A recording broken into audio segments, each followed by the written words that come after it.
So earlier we heard from Toby saying that one of the next steps in development for their mouse would be to have the software run diagonals, and of course that's a big sexy goal because that's how you get your shorter times.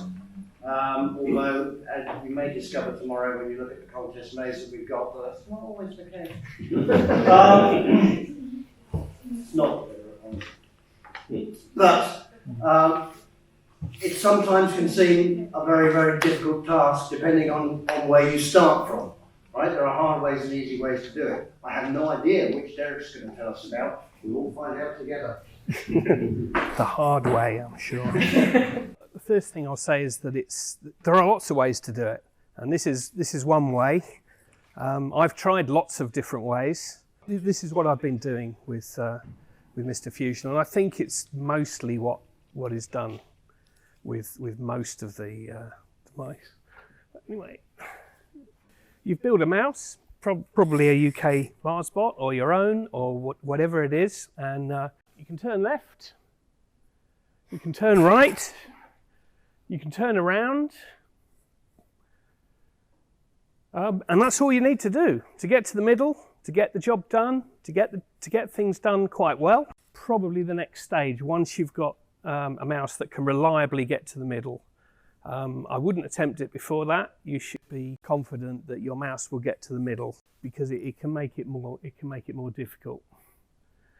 So you do diagonals. Going diagonally is basically cutting out zigzag parts of the maze, which may or may not be in the maze, but most decent mazes will have reasonable diagonal bits because it looks good, and we like to see people trying to do that. Before you can do diagonals, there are probably a few things that you want to do. So if I'm saying that we're really starting from the base core UKMARS bot software and what it can do. The first thing you really need to do, which is something that some of you have already been doing, is you need to, if you've got a straight, you need to work out how far the straight is in front of you so that you can accelerate up the straight and increase your speed doing that. That's probably the biggest and easiest way to make your mouse faster than going a cell at a time at a slow speed. When you do diagonals, you're going to find that some of the corners, the corners you've done up till now, you're able to move from one cell to the next cell and link all the corners together. When you try and turn into a diagonal, you start getting to the point where you've got to turn in the previous cell. So you need to know, before you go down a long straight, you need to know what you're going to be doing at the end of the straight. It's not a big jump from being able to say how many cells you're going forward to saying what is at the end, because you've probably got a routine that will run the direction part of the solving algorithm. So the routine that tells you whether you're going to turn right, turn left, turn round, or go straight on. If you run that multiple times and it keeps going straight on, you can count those and you end up with a number of cells that you're going to go forward. You can work out the length of that. If you're turning left or you're turning right, you need to hold on to that information because it's important when you're doing diagonals, because a lot of the turns will turn before the end. So you need to shorten that straight. Otherwise you get to the end and you've gone too far, you can't turn.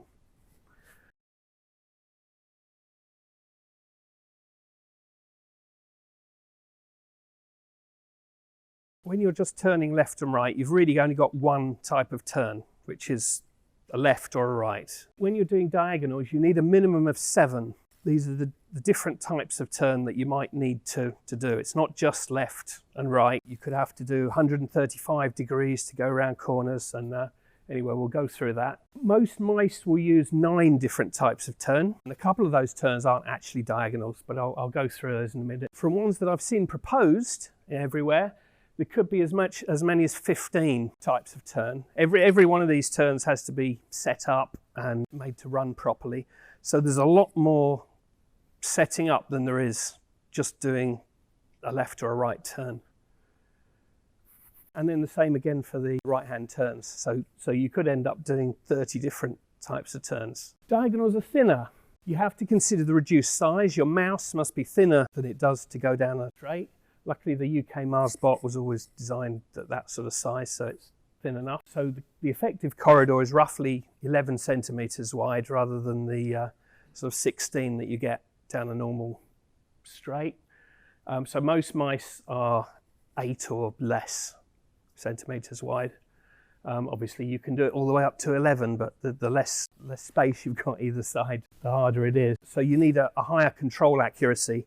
There's no point, if you're going down a straight, you might hit a wall and bounce off of it, or go into, have a bit of space to be able to get out of that. If you're going diagonal at a speed, you will hit a post. You'll guaranteed go straight into a post.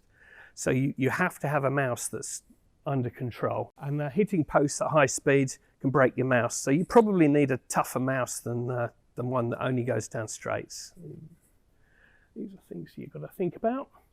And also, there is never a parallel wall to straighten on. So all the straightening algorithms that you've probably used so far rely on, most of the time, there being a wall parallel to the mouse, which allows you to keep in the right direction. When you're going down diagonal, there is never such a wall, so you need to deal with that. For the steering, this is really where the 4 sensor system came from. It's designed to allow you to use it to navigate down diagonals. I think since then it's been found to have all sorts of other uses, but its main use was always diagonals. And what you can see from that one up there is that the forward-facing sensors are positioned so that when the mouse is in the middle and facing down the diagonal, the sensors don't see anything. So they just see, they both face forward, and they don't see any of the walls or the posts or anything like that. This is why you need to sometimes angle them slightly out, because the sensor should be very, very close to the posts. And the one on the left should be very, very close to the post on the left, so that if the mouse is just slightly out, it starts to see part of that post. And this creates a virtual wall, effectively. So what you can then do is you can take the difference between the two. When the mouse is slightly to the left, as this one is, yeah, it's not straight, it's going to hit that post if it doesn't do some correction. If you take the difference between those two, this one will always have basically a 0 error, but the other one will have a much higher amount. So you can feed that directly into your steering, which would then be the same steering that you use for the normal straight. And that's basically how you go up a diagonal using that sensor system. There are mice that use 3 sensors. Problem with using just 3 sensors and the side sensors is that you always need to know exactly how far you are along the straight. So if you know how far you are, you know how far the wall should be. And there are mice that do that. I would say that's the difficult way to do it. You're only using the front 2 for that, in that stage? For this, yes. You can use the side ones if you want a bit of emergency. The side ones will be used to look for the drop-off of the post, so that you always know where you are. And one advantage with going up diagonals is it's always the same. When you go up a straight, you may have a wall on the left, or you may have a wall on the right. When you're going up a diagonal, all you've ever got are those posts. And that can actually make it simpler when you're going through. Okay, any questions on steering? Nope. Okay, right, so these are the main corners. So you've got the first corner, which is your searching corner, which turns within a single cell. That's the standard sort of corner that the UKMARS bot core software currently does. The next 2 are the added ones. I would recommend trying to incorporate those first, because neither of them are diagonal. The first one is a bigger turn left. You can do that a lot faster, but you have to start earlier. If you can modify your mouse to know what is at the end, a left-hand turn, and you're going to do a left-hand turn, and there's a forward after it, because if there's another left-hand turn, you can't do that. Then you can just do a much wider turn, and you can do that turn a lot faster than the other one. And the other one is this 180 degree one, doing a single turn rather than turning twice around those. And you'll see mice that do that. You'll see Hal does this one, but doesn't do any of the others. I believe Pete's Orion does those, doesn't it? Yeah, it does. It does those, but it doesn't do any of the other ones. So it's quite useful to start with those corners, because if you can get that into your program, then you can do any of these, because they all require you to start early. So you need to shorten the previous straight. So you need to know that these corners are there before you start the straight to reduce the length of it. You've then got to turn into a diagonal, which needs to start fairly early. If you start it here, you'd have to do it very, very tightly. It's probably possible, but not anything else. You can also go into a diagonal by 135 degrees, so you'd go back on yourself. And then you've got the two out of a diagonal, which are the same, a 45 degree out and 135 out of a diagonal back to an orthogonal piece. And then the final one is a diagonal to diagonal. This one tends to be probably the sharpest one that you do. There's not a lot of room there. And evil maze designers tend to repeat this again and again, so it goes backwards and forwards, doing nothing but these. And that can actually be quite difficult. Okay. Right, so this is a bit of code. Well, this is the table that defines a corner in the UKMARS bot core. It only uses the top two. The bottom two are just there for, to show you how you can expand it. These are all the numbers that you need to mess about with, just the top two rows to get the UKMARS bot, all the corners set up. Okay. This is the one out of Mr. Fusion, yeah, and this is doing the standard 9 corners. You know, any one of those numbers is incorrect. You're probably going to crash somewhere, depending on the maze design. So there's a lot more to do to set up, but it's all possible. The other thing is the use of sensors. When you're trying to do diagonals, it's very important to be able to see the corners. So the UKMARS bot code as it stands doesn't look for any edges. It just this is a standard search thing. It uses the front sensors on the front wall, if it exists, because it may or may not exist, to correct itself when going around a corner. And that's important, because if you're going up a diagonal or some other repeated corner part, it's very easy for errors to add up. So you just end up with compounding the error, and it gets worse and worse, and then eventually you just crash into something. By using the sensors, you'll always be able to correct those errors and stop the error from building up. Right, where we got? Yep.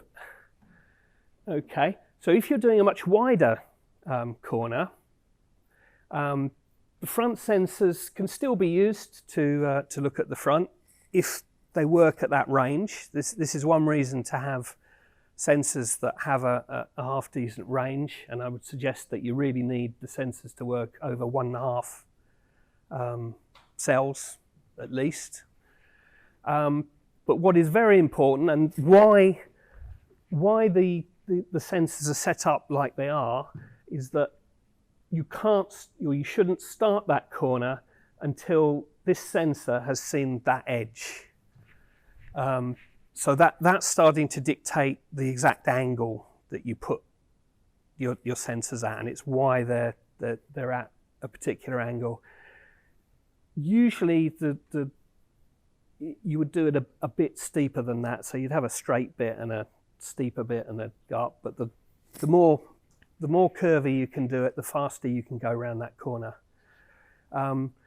You also, as you get later on, you probably want it to go a bit further forward than that, because as you get faster, you slip more and you need to start the same corner earlier. And that soon creeps up on you once you get it going. But this all affects exactly how you why the sensors point in the direction that they do. And you'll find later on there's compromises all over the place, because if you put them too far forward, then you get other problems. Okay, that's a 180-degree turn. You need to do that if you're going to avoid doing normal tight turns, because you need a way to get back there. You can't turn into a diagonal there and go round. Okay, and you've got the same there. You can see the edge at the top there. One advantage you've got with that type of turn is that there is always a wall there, and that makes it easier to find the edge. So on some of the turns, there may not be a wall there, which means all you see is a post, and that can be the most difficult bit to. That's the most difficult thing to find the edge on, because it gives you a much smaller signal and for a much smaller amount of time. But when you've got that type of corner, the rules say that there must be a wall there, because there can't be a wall there, or you wouldn't be going around there. And if there wasn't a wall there, you wouldn't be going around here anyway. You'd be going up there. So you can take advantage of these sorts of things.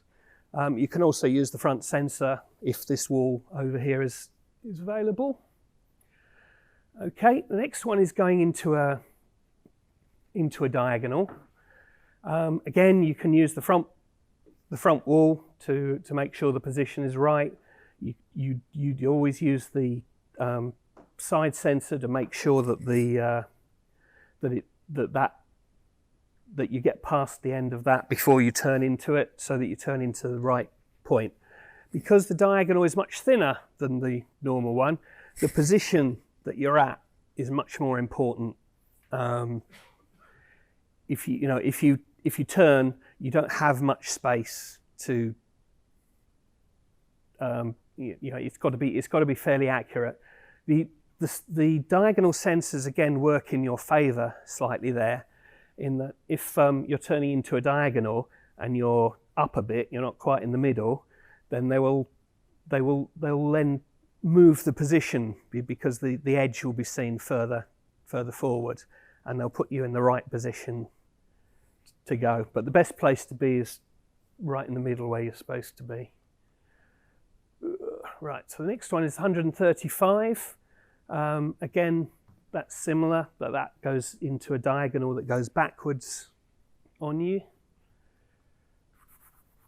Okay, and then you have coming out of diagonals. That's slightly more interesting, but you have the side diagonal sensors, which are no longer diagonal, and they're now looking nicely straight up, which means that you can see where that edge is fairly well. You can also use this sensor against this wall. So if this one gets too high, if this value gets too high, then you can just go, because you might have missed that edge. You can usually spot mice that miss edges. They just go straight on, and you do see that happen. It's quite common, because it is quite difficult. Again, with that particular corner, that wall is always going to be there, which makes it a bit easier. But with the 45-degree corner, the wall might not be there, and you might just be looking at a an edge again. So edge detection is it's a whole nother presentation, and very important. But it's something you need to sort out really before you start doing this to get it right. Okay, yeah, there's the 45-degree one. Again, you can use this sensor or that sensor. If they get too close to a wall over here, you can trigger the corner with that. Otherwise, you would do it with the left-hand sensor, left-hand diagonal sensor, and this is where edges can start getting a bit tricky, because as you come up here, you find that this sensor can still see this wall if it's there, and that makes the edge of the sensor, the edge of the wall, look different, which can, if you haven't taken account of that, can muck up your edge detection. Okay. Right, that's the 90-degree corner from diagonal to diagonal. Probably the most difficult one to get right, or it's the one I've found to be the most difficult to get right, especially when it's repeated a lot, because you don't have a lot of space to correct anything. You're out of that corner into the next corner, and that tends to be the biggest issue you get with diagonals. Is not so much the big long straight diagonals. You soon get the hang of that. If you get into the diagonal, you can go straight up it well once you've sorted that out. The difficult thing is going from corner to corner to corner and putting specific combinations of corner together, because you've got to make sure that you've got enough time on all of these, or enough space on all of these corners. The gap between the corners, because you finish one corner in the next square and you start the next corner in this square, you have a very, very small distance in which to correct anything or do anything, and you might not even want to correct anything, because trying to correct something might completely muck you up on the next bit.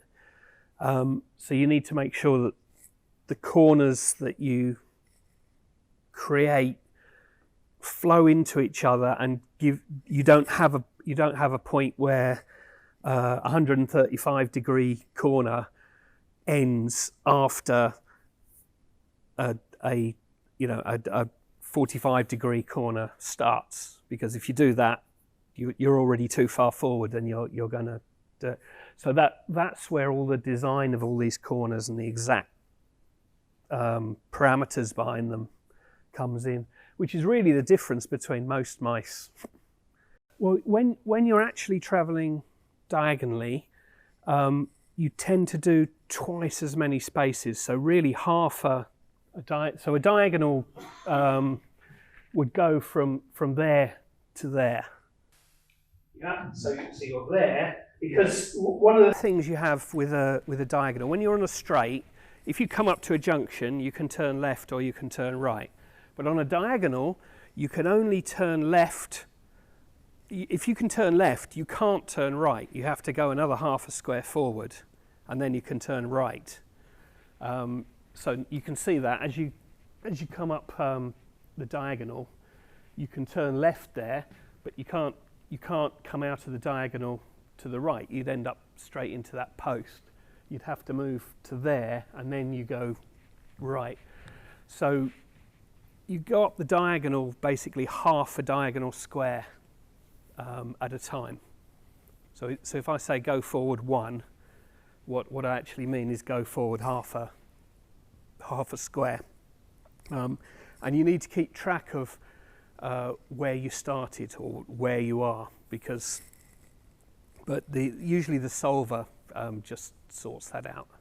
So it will say you'll go, it can't do a right-hand turn at the wrong place.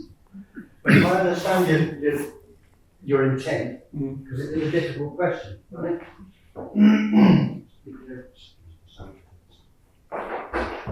For me, I've stopped doing that. Right? What you're talking about, if you're shortening a straight in order to make the turn, right? What are you shortening it from? Is that I believe is part of your intent? What are the points that make the original length? It's kind of really what's the frame of reference, because the frame of reference seems to shift for me. So eventually, in the maze, you've probably got your XY grid, and that's your frame of reference.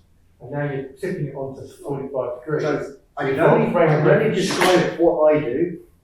Derek, maybe you're different.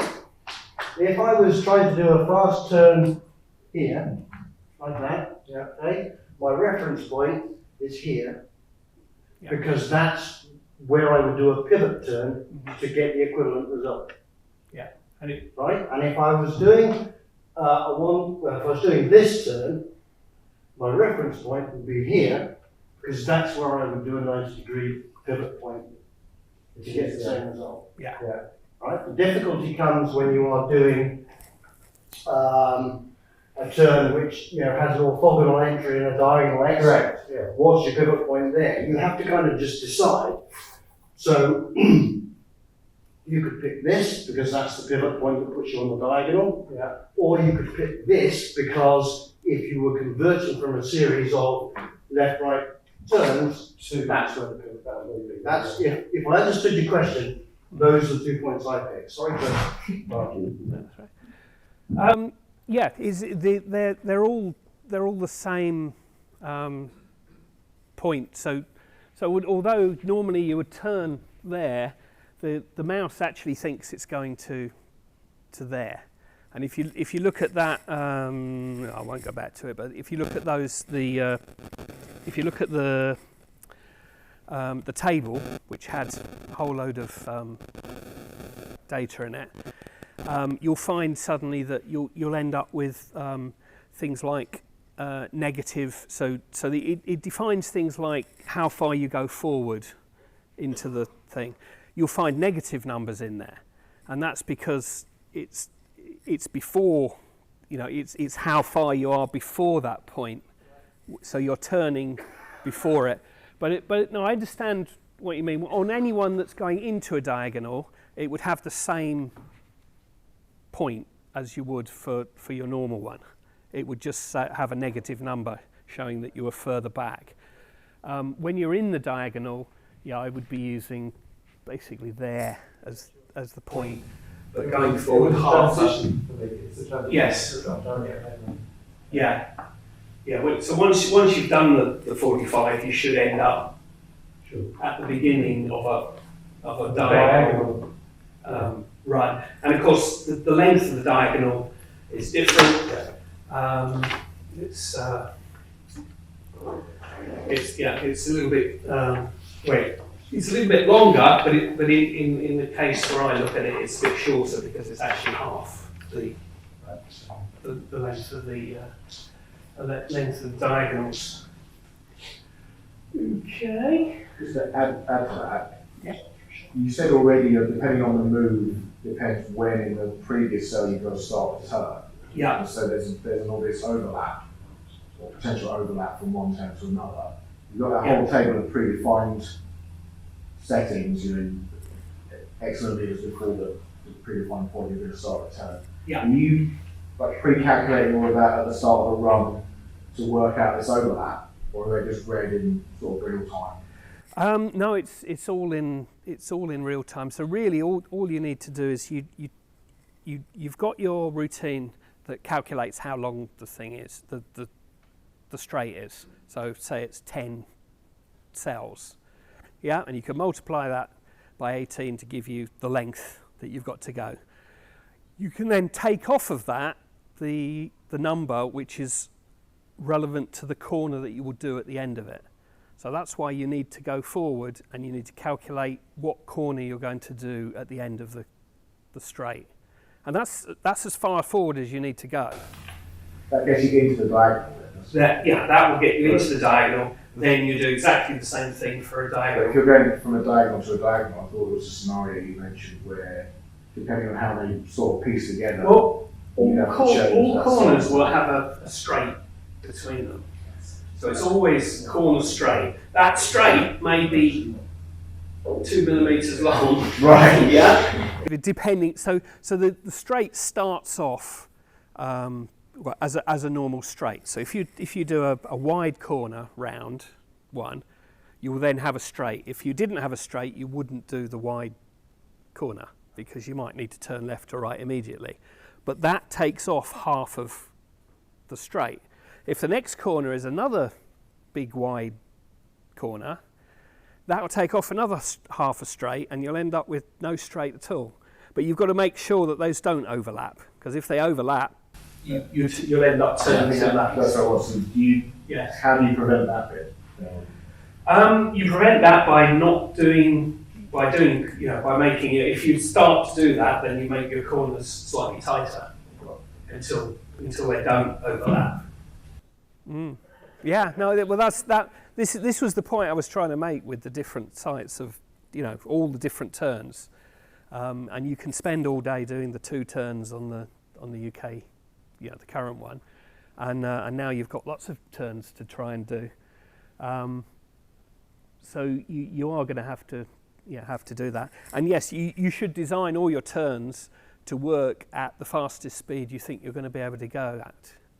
The problem is you don't know what that speed is. And it's not confused. I thought there was like an overlap there, and if you do it where you either pre-calculate everything and so you've worked out that I need to start this corner earlier than I normally would end it. That makes sense.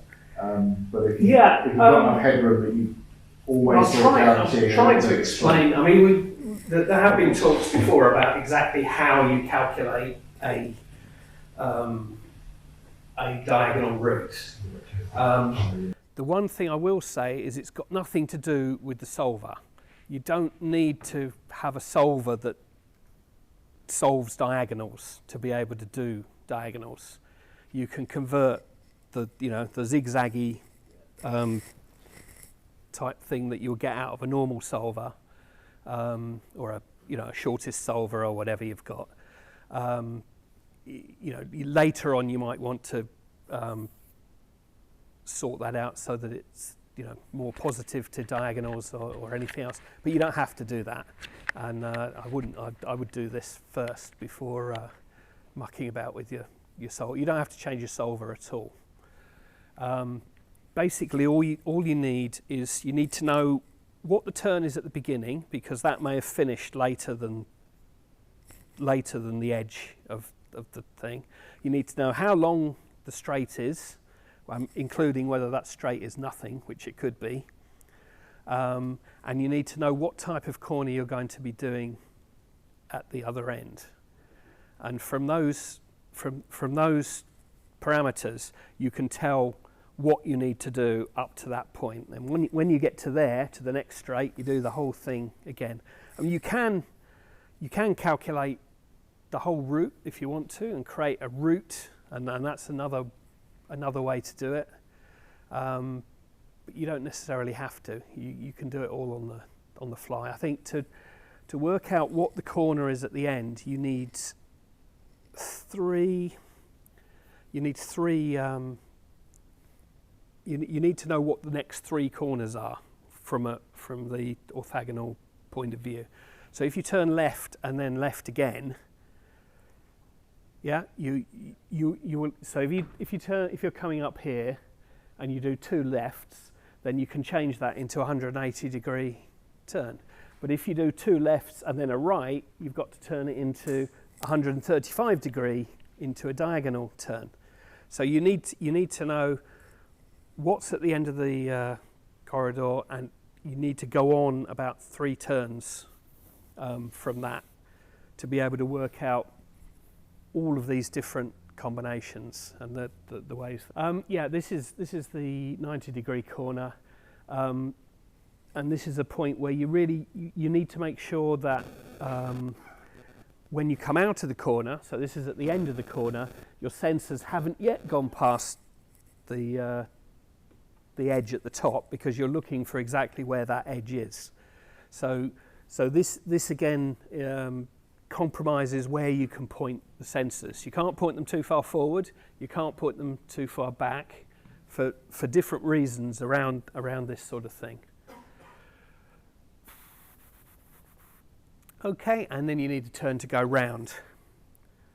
Right, what else have we got? Here we go. Here's some other proposed corners. If you can do any of these, I don't think there's any mouse that's done any. The top left One of these is done, isn't it? The top left one is called a Kojima turn, after a guy whose first name I forget. Kojima-san in Japan, who uses it, and I've seen it in a couple of mice. It's the kind of next most obvious thing to do is to broaden that turn. Mm-hmm. The others, it's possible that I've seen the others, but the damn things go around so fast, I've no idea. But you can see instantly that these are much more difficult than the other ones, and you can see by the distance from the start to the end. So when that distance is large, any error coming in, so if you're a couple of degrees out down here, you could go around there and end up crunching into the wall here. So you need to be much more accurate to be able to do this sort of thing. This one, you can't even do if there's a wall there. You know, you're not going through there, but there's a reason that wall's not there, because the back of your mouse will hit the wall. So you can only do it with all of that and that wall missing, depending on how small your mouse is. Also not be using the kinds of simple profiles, right? A clockwise curve or a cubic or whatever that you would. Instead, some of them pre-calculate a continuous trajectory, which is not, you know, a semicircular arc or whatever, and they run that trajectory rather than a simple profile. So, I mean, what I suspect is there's some correction that they can do during these types of moves, rather than the sort of fixed ones that we do at the moment anyway, or I do, which is where this corner starts and you just do the corner as best you can, and then you sort out whatever you end up with at the other end. If you can think of any way of doing these and ways of using your sensors to keep it correct, I'm all ears with those ones. Or, of course, you could, if you're thin enough, you could try doing this. I've seen some mice that are small enough to do this, but I've never seen one do it. Have you never one? Yeah. Oh, it's Ian's mouse. Yeah, that's the only one small enough to do this. Okay. Right, so are you really sure that you want to do that? Okay, a bit of video. This is how. This is in the US in the competition.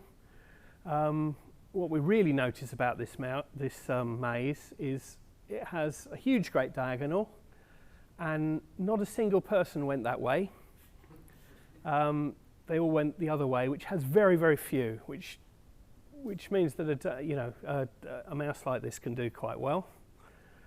Let's go to the next one. Yeah, this was a mouse that came in second.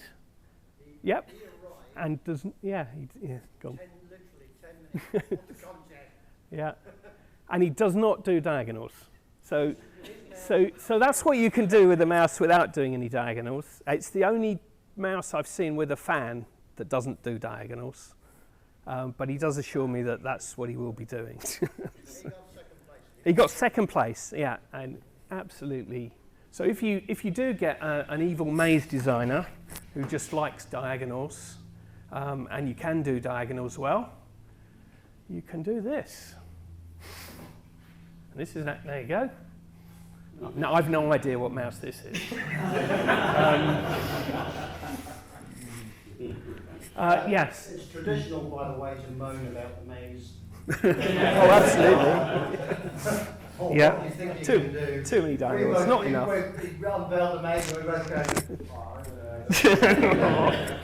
The problem is going up diagonals in straights is probably a safer method than going up. It's easier if you can get into the diagonal, it's easier to drive straight up the diagonal than it is to go left, right, left, right, left. That is much more difficult to achieve reliably.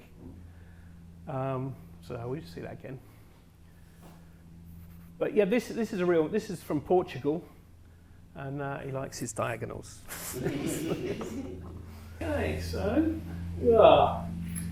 right, so the mouse can avoid slow and tricky turns by going straight up long diagonals. It's the short, ditchy bits of diagonal that are really the issue once you get down to it. Significant time savings if you've got a maze that have got a lot of diagonals, but not all mazes have big sections of diagonals. Yeah, but most mazes do because they're just cool and they look good. So people put them in. Okay. Thank you. Any questions? I think a year or two back you did a video of several mice running at the same time on one video overlay. One of those had diagonals, I think. Yeah. And that was quite a good video, so it's well worth watching on YouTube and Micromouse channel. Because Yeah, you that was can last see summer, I how a diagonal mouse just starts to age out. Yeah, Position wise. it just drove past the whole pile of people because of the diagonal section. So it does make a very big difference. It's not a lot, but it's definitely the next stage after you've got it to go fast along a single straight. That's probably the biggest thing that you'll actually do. What you find with Micromouse is as you get more of these techniques done, they gain you less and less time. So you have to do far more to get much smaller time gains than you started with. In general, though, if there is a single huge improvement once you've got the basic orthogonal running done, you've got to get your diagonals right. Sorry, Andrew.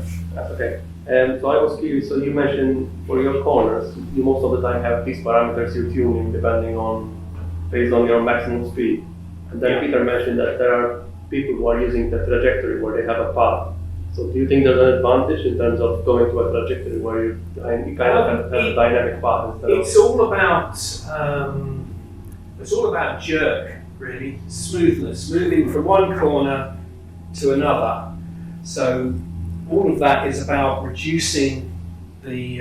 It's standard racing driver stuff. Yeah, you want as smooth a corner as possible, and you want the entry into it to be as smooth as possible. So any time you suddenly change the power to the motors, you risk losing grip.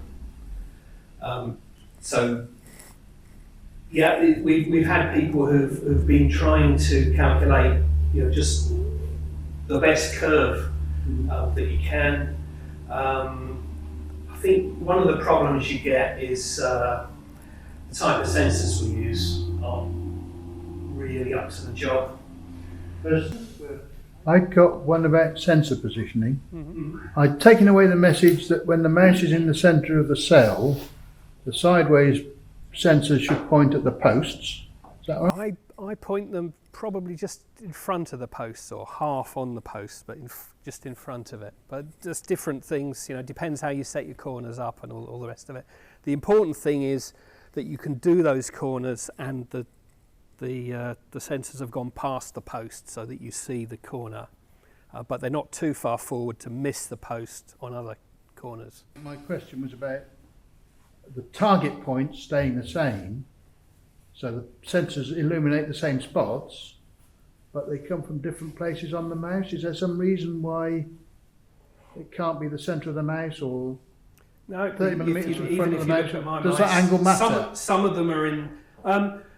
The answer to that, I would say, is no. It's not the angle that's important. It's where they're pointing. Yeah. So you'll find some of them, the diagonal sensors are on the edge. Some of them come from the middle. But it's where they're pointing to that's important, rather than the actual angle.